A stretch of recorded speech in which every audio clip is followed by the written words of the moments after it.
Hello and welcome to this edition of the Time with Hime podcast. I'm your host, Lynn Cordes, joined by our superintendent, Mr. Hime.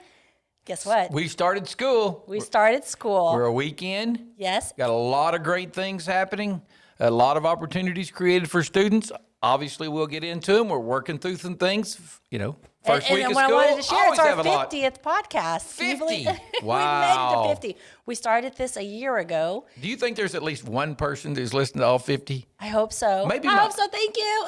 Maybe my wife. Maybe she's listened to all 50. Yes. Probably not, but, surely there's at least one. No, I hope we've been able to share some great information with our families and communicate what they're looking for. And we've got a lot of great things to talk about, which is why we're back. Yeah, hopefully we can get it all. And the things we miss, again, use the info at lawtonps.org to ask questions. We try to answer those. We're going to cover a lot of things we've been getting emails on today, so let's get into it. Yes, sir. And we have a very special guest with us today, and that is our Executive Director of Special Services, Mr. Sharkey. Yes. Welcome, Mr. Sharkey. One thing we've talked about as a district, and one of the things that the leadership of the district, the assistant superintendent, the executive directors, and myself, we want to create opportunities. And our ideal is we want to create opportunities, not build roadblocks. And one of the things we hear some of the changes in special ed, and sometimes they get put out there as all or nothing or these absolutes.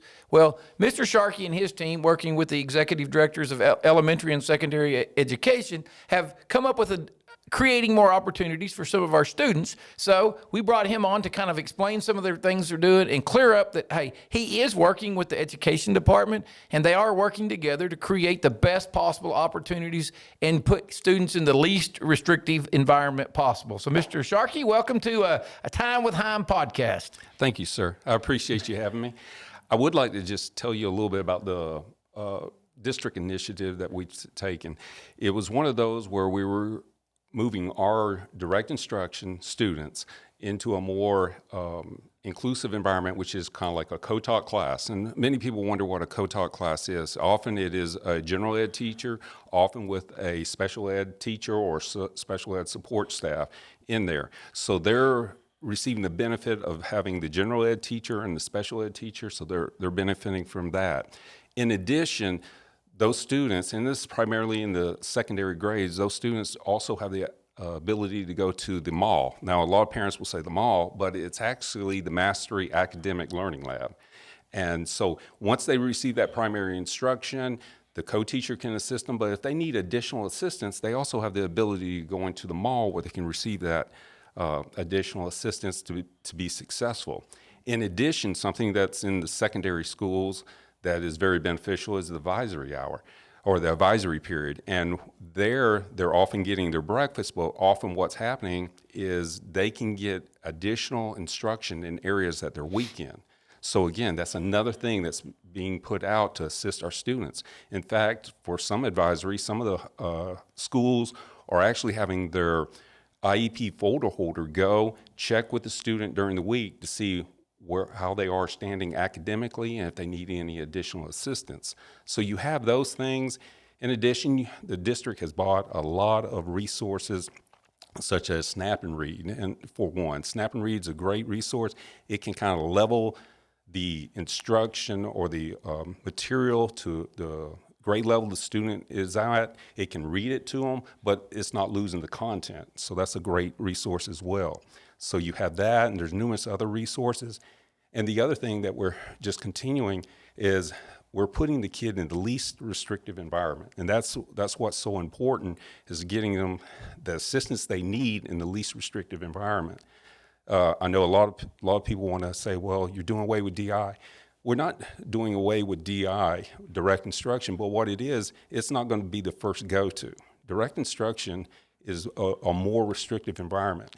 We need our kids in the general ed classroom as much as possible, and if they're in that general ed classroom, they're getting the instruction they need, the assistance they need to be successful, because when all's said and done at the end of the day and they graduate, there is no DI out in the real life. So we're trying to make them inclusive, that way they're prepared for life once they leave.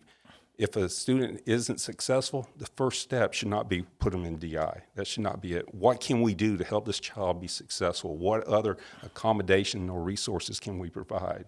So I think that's what So the ultimate goal would be the ultimate goal to me, and you and I have had this conversation, and I don't want to speak for you, but I think from your team, is if we could have the more special ed kids or more students who need help, we could get into regular classrooms, and you couldn't even tell who had an IEP and who didn't have an IEP. They were all in the same classroom learning together. The more of those we get, the better we are.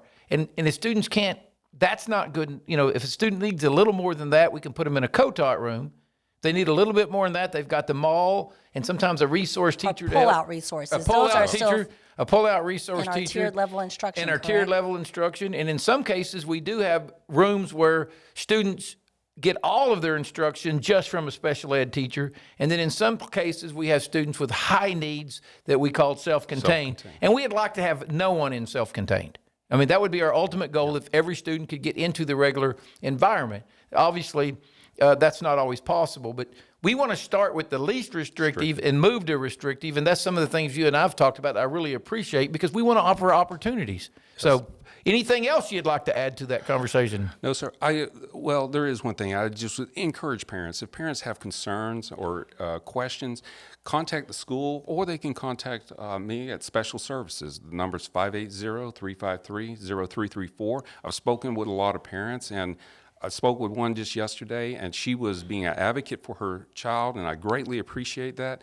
But she wasn't opposed to co-taught. She just wanted to make sure he had everything he needed to be successful in that setting, and we want that as well. So I would just encourage parents to contact the school or contact us, and that way we can give them the correct information, and we'll try to assist them any way we can. And, you know, that's my challenge because whether people want to agree or not, as a superintendent, you're going to have your pros and your cons or your those for you and those against you. But one thing I've always prided on is people consider me an advocate for all students, that I provide the resources. I've always provided myself on, I'll do what I can to get the resources that our students need, get the resources our teachers will need. I'll try to find a way to get our teachers some small little bonuses that they earn. You know, you can call it a bonus or a retention bonus. Our teachers work hard. They deserve these little extra things, get better things for them in their classroom, and work hard with the board and the people to provide these resources. So, and I've been around you enough. You want that too. Yes, you're going to do everything you can to make sure every student has the resources they need to be successful. And I think that's, you know, that communication needs to be there. We're doing what we need to do to make our students be successful. If you feel your child needs more, let the special ed, your principal know, and we'll work to get what they need. And I do have something, Mr. Sharkey, and you can share, because I did have this come in as a question if a student needed to test, like they weren't sure if their student needed additional services. How do they go about receiving those, or who do they ask? If their child's not on IEP and they believe their child may need special services, then probably the best point is to contact an individual at the school. It could be the counselor or it could be the special education teacher, and they would request that their child would be evaluated. And then, excuse me, there will be a consent that is signed in which it gives us permission to actually evaluate their child. So the best place to start is at their child's home school, requesting an evaluation and seeing. Now, sometimes the teachers have some interventions they may want to try to see if they're going to work. And honestly, it would be great if the interventions work and the child doesn't have to be on IEP. But if they need that additional service, we have to qualify them for an IEP. And once consent's signed, we have 45 school days to get that initial evaluation completed. Okay, thank you. That was a question that came into our INFO. Again, people understand at Lawton Public Schools, Mr. Sharkey's job is a huge job. We have a lot of students with varying needs. Some students are on IEPs. You couldn't pick them out if you needed to. Some obviously are in self-contained classrooms, but our teachers do a great job. That's one of the most impressive things I saw last year was how dedicated and hard our special education teachers and staff and PCAs work across. I mean, we've got bus drivers that drive their buses. And you have physical therapists, right? I mean, those are all in your areas Speech as well. teachers. Speech, occupational therapists, physical therapists. We provide a lot of related services. We have licensed professional counselors. So we provide a lot of services, and our kids need it. And that's something the district has always helped us, because I'm not downgrading any other districts, but sometimes they don't offer that. Here in Lawton, we offer OT, BT, professional counselors. So it's a great service. And the good thing I know as the superintendent that if Mr. Sharkey's, the area he is over needs it, he doesn't have a problem coming to my office and walking in the door and say, hey, this is what we need. And, we haven't yet come to the point where I said, no, you don't need it. We've worked together, and there's been some things I'm like, he'll come and say, no, let's do it now. He said, well, no, let's do it. It's a great idea. So I appreciate you for your passion and your desire to give our students the resources they need. Thank you, sir. Thank And you, your Mr. staff. Sharkey. Yes, you have an They're amazing great. staff. Yes, great Thank you. staff. For our families that are needing more information, Mr. Sharkey is available, and always, you can email us at INFO as well. We Yes. can work that out. Thank you, Mr. Sharkey, for spending the you. day with us, and we appreciate your time. Thank you for having me. Mr. Hime, we've gotten into the year Wow. already, and a week into it, we've had some hiccups. We know. Oh, yeah, because you got the first shock of the year. Last year at this time, we're like, oh, wow, 5,000 students went virtual. How are we going to make this work? How are we going to get flexible? Even in the special ed, because you always think, well, you do this. Well, you got to balance special ed, speech, and all the things Mr. Sharkey just talked about with pull-out programs and EL or the elementary. We made a 5,000 student school overnight and continue to get better. This year, our numbers told us we thought we were going to have somewhere between 2,000 and 3,000 come back. We had like 800 students sign up for. So our building virtual. Okay, So virtual. So our building filled up a little bit. They got back to 2-3 years ago numbers, and we live in a fast food world. Some of the school sites, they're not used to having this many students, and we got a brand new building in Eisenhower Middle School. It had 500 students in it. Last year it was built for a lot more students. Well, all of a sudden it was full instead of empty, and it created traffic problems and some of those things. And we got Congestions in the building, and congestions we across worked the on that. district. We were talking about it today. You take Pioneer Park, Rogers Lane. There's a lot of houses being built on the east side of town. That road continues to get more traffic every week, every day, every month. Well, for the last 20 months, they've either been out of school or had a partial because of the COVID. Well, now they're back full. And now the congestion there is even more. So we just want to let y'all know we're working on drop-off and pick-up at every building. If we got to build parking lots, create circle drives, we are looking at ways to make it. But our number one goal is student safety. And it's not safe when we got a lot of people running through car lines and walking through car lines and everybody going everywhere. So we're trying to create order. And I'm going to tell you, it'll all get faster and smoother as we go. So please bear with us on waiting in car lines. I know I cannot stand to wait in a line. People who've ridden with me can tell you if I get caught in construction, they're like, calm down, because I don't like to be sitting in line. So I understand where we're going there, but just please give us some time to get that fixed. We're working hard on it, and we're working with the city of Lawton on some areas that we may need some traffic control. We're working with our police force, the Lawton Public Schools, and making sure we have officers we need to direct traffic. So we're doing everything we can to do that. But again, always remember our number one goal on that is safety, and that's a tough concern because we got over 7,000 students in elementary this year, and at 4 o'clock when all those students are getting out, or 3:45. When those students are being released, that's a lot of parents picking up kids, a lot of buses, a lot of students walking. That's a lot of traffic for the community of Lawton. So we're working really hard to get through those and make them safer and more and smoother and faster. And please follow the signs that are at the schools because they're there for a reason. No Yes. turning in a certain area. If a staff member is directing you in a certain way, please follow their guidelines and their guidance because they're really just trying to make sure our kids don't get into an accident, or parents or cars, and a lot of that happens when we're in a We got our rush. buses in there. And so, we have our buses as well. Some of our schools, there's only one road, the buses, the cars, and Well, you think of Cleveland, we were talking Yes, about that. that's a major Some road. of them are on, and it's really Yes. hard. So we're really trying just to make sure our kids we're, get home our safely. chief's working on it, and I know we're working with the city of Lawton, and we've got a lot of people working on to try to make that as smooth and safe as we can. And continue to look for your school's Facebook page. If you haven't liked it already, they're working on updating the website, and they'll have those plans out there as well. Now, let's get to it because we started this podcast for COVID, Oh, and wow. we kind of went away from it towards the end of last year, and it's ramping back up. So share with our families what it's still looking like for us as a district. Well, again, our numbers, I've put out there, we haven't seen any spikes yet, knock on wood, because we've been here shortly. We're going to get into this quarantine isolation. Look, the main thing parents have to know, whether you're vaccinated or not, whether your age is, if you have COVID or you're sick, by law, you have to keep your student at home. That's just a law. I mean, it's not us, it's not anybody. And stick with the COVID. COVID or any communicable want them, disease, right, really spreadable. legally, if you have the Yes. flu, you're supposed to stay home. We've never really enforced it because the flu wasn't quite as serious as COVID. But please keep your students home if they're sick. If your student is in close contact with other students who had the COVID, we're going to call you and recommend you quarantine unless your student was wearing a mask or has been vaccinated. And again, we're going to recommend they quarantine. And we're going to work with parents to make that as smooth as possible and as short as we can. Because they're saying now if you do 5 days and get a test and you're clean, you can come back after 7. So there's some areas there where we can try to shorten those, because 7's just a week, 5 days of school. So we try to like to shorten some of those quarantines a little bit, you know, for some of our students, because it's a recommendation. And again, we're recommending masks, especially in unvaccinated people.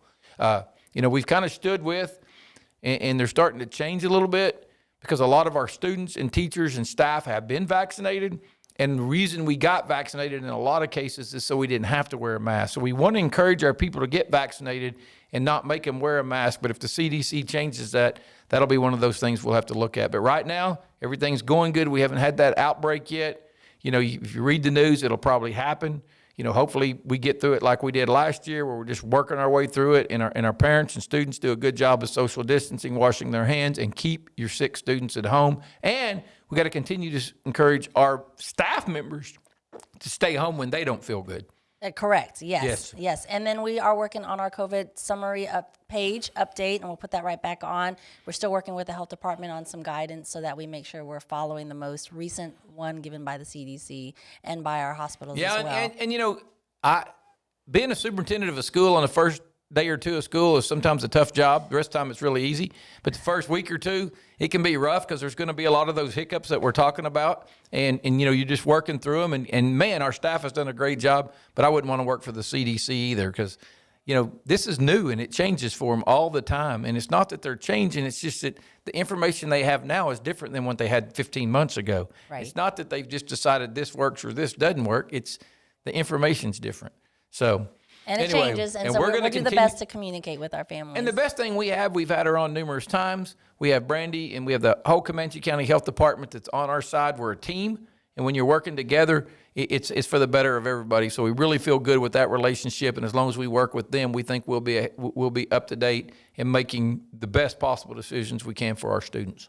Mr. Hime, is there anything you want to celebrate or share out before we end our podcast? I just got to say this, you know, across the district, you know, the first day you get all these calls and these things happening, how quick our staff, teachers, bus drivers, custodians, cooks, how quick they've just rapidly fixed problems. I call it, we become firefighters putting out fires. How quickly the whole staff across the district has put out fires and worked. You know, one of the big ones was Eisenhower Middle School. You know, you saw that. It's been on the news. I went out there Monday. You talking about a bunch of teachers and staff just smiling, greeting kids, getting them through and rolling through, you know, and even the Channel 7 came out there and did some video. And at the end, he said, man, these people are happy and excited. Everybody's smiling. He said, I don't see any problems, and even in his news story.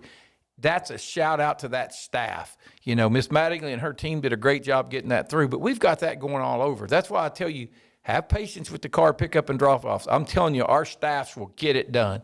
I've never been more impressed with all the great people. Hey, the LRC, awesome. We got kids going there and they're loving it. It's a great opportunity for our students. The maker spaces are coming any day in some sites. We're still, you know, if your child's in a large class where there's some issues there, we're still working through those. We got rooms with blackboards up with every class up there and the number of students in it.